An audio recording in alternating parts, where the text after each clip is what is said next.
Hello, everyone, and welcome to our podcast. I am Peter Fernandez, and today we are diving into a crucial topic in education: how to develop teaching materials that truly support learning. As students, educators, or future teachers, we know that learning materials play a huge role in shaping educational experience. But how do we ensure they are effective, engaging, and aligned with curriculum standards? Today, I am joined by my fellow group members who will share their insights on this topic. So, let us get started. To begin, let's start with the basics, starting from question number 1. Dinah, in your opinion, why is materials development so important in education? The materials development is one basic definition which involves the creation, the design, and the improvement of learning materials. And as future teachers, we will soon use learning materials like traditional ones or the digital aided materials in delivering our lessons to our students. And it is very important in creating a more effective, a more interactive and engaging classroom environment that also caters the need and the different intelligences of our students. A very nice insight coming from Dinah Pate develops. Let us move on to the question number 2. Kyla, when designing educational materials, what are the key principles teachers should always keep in mind? When designing educational materials, there are principles that we need to consider, and some of them are the needs analysis, the curriculum alignment, the engagement and motivation, as well as the language proficiency level, the cultural sensitivity, the authenticity, the task-based learning, and also the feedback and assessment. And we also have the flexibility and adaptability, and lastly, we have technological integration. A very good point, Kyla Maria Palermo. Let us move on to the question number 3. Leopoldo Catador. Now, Leo, ensuring alignment with educational standards is extremely crucial. How can educators make sure their materials meet DepEd or CHED's curriculum requirement?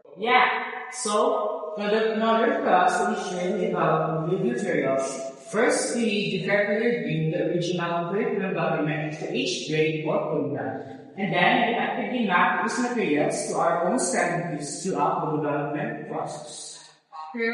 Very good, Leopoldo Catador. Alright, for the question number 4, since Faithres Daanoy is not present here today, she will answer this question via Zoom. This is her question. Designing teaching materials isn't always easy. What challenges do teachers commonly face, and how can they overcome these difficulties? Good day, everyone, and thank you, Peter, for the question. So, designing teaching materials is challenging because teachers must balance curriculum requirements, student engagement, and different learning needs. So, limited time and resources make this even harder. To address these challenges, teachers can collaborate, use technology, add interactive elements, and gather student feedback. Flexibility and continuous improvement help create more effective materials. A very nice insight coming from Faithres Daanoy. For the next question, question number 5, let us ask Karen Shine Silva. Now, Karen, incorporating local culture into teaching materials makes learning more relatable. How can teachers effectively integrate culturally relevant content? I think the question is very timely since there is a lot of localization and internationalization that is happening nowadays. That in shed. But I think personally, teachers should incorporate local literature, even traditions, and our daily experiences to the content relevant so that our culture will be explained and also so that our learning curriculum can relate with it. An in-depth insight coming from Karen Chine Silva. There are some good key points and good terminologies that we need to consider, right? The contextualization, localization, and many more. All right, let us talk about technology and innovation in materials development. Question number 6, again from Dinah Faith Develas. Dinah, with the rise of digital learning, how can technology enhance materials development in today's classroom? So with the help of technology nowadays, the teachers have a lot of options as to what materials to use or materials to create in delivering their lessons to their students. So we now have television, laptop, and cell phone, what do you call it? Projectors, and the latest one, the interactive board. And with the help of these materials, digitally aided materials, we can actually create a more fun and interactive classroom that also, that helps our students.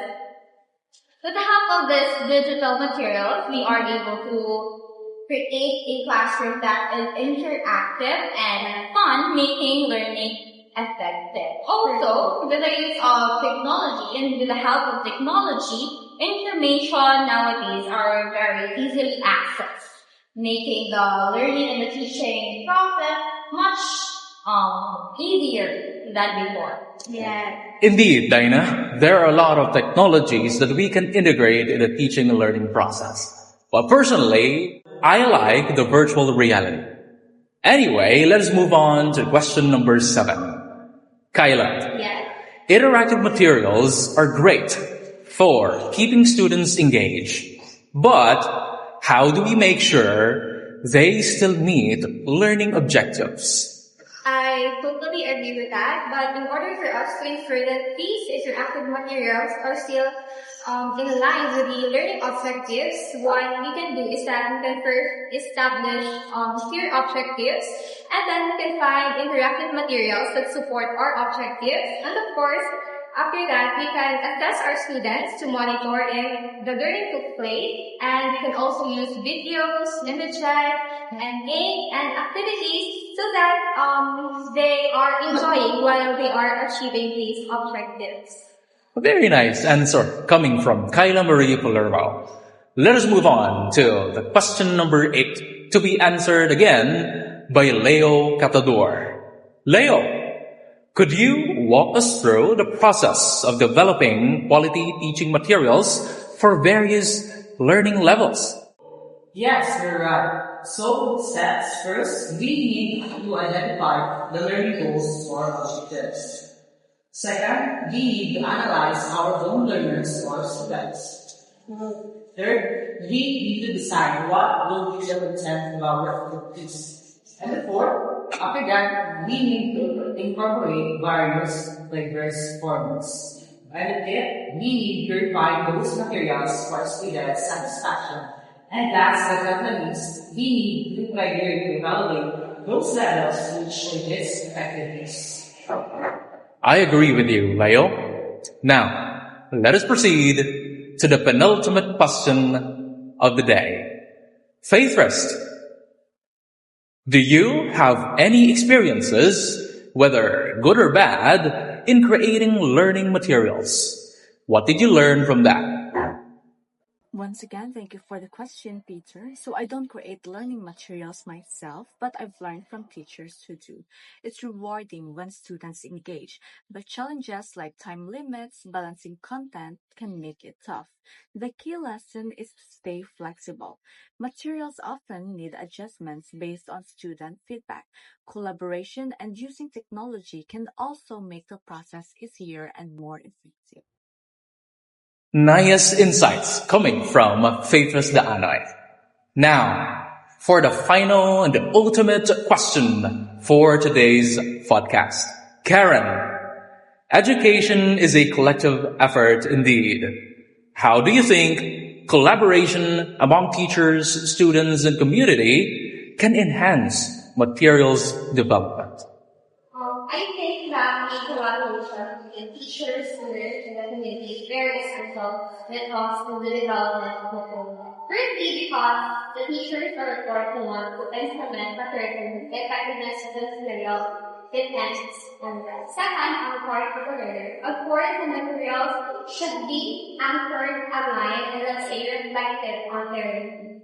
And lastly, for the community, I think this is where the localization occurs because if our materials are localized and put into context, then our materials are more inclusive, interactive, and experiential. Wow. Once again, a very nice answer coming from Karen Shine Silva. We have covered so much in today's discussion, from the importance of the materials development, to the principles, to the challenges, and to the best practices. One key takeaway is that creating learning materials isn't just about putting informations together. It is about making sure it is engaging, culturally relevant, aligned with standards, and supported by technology. A huge thank you to my amazing panels, participants, members, for sharing your best insights in today's podcast. Thank you and keep learning.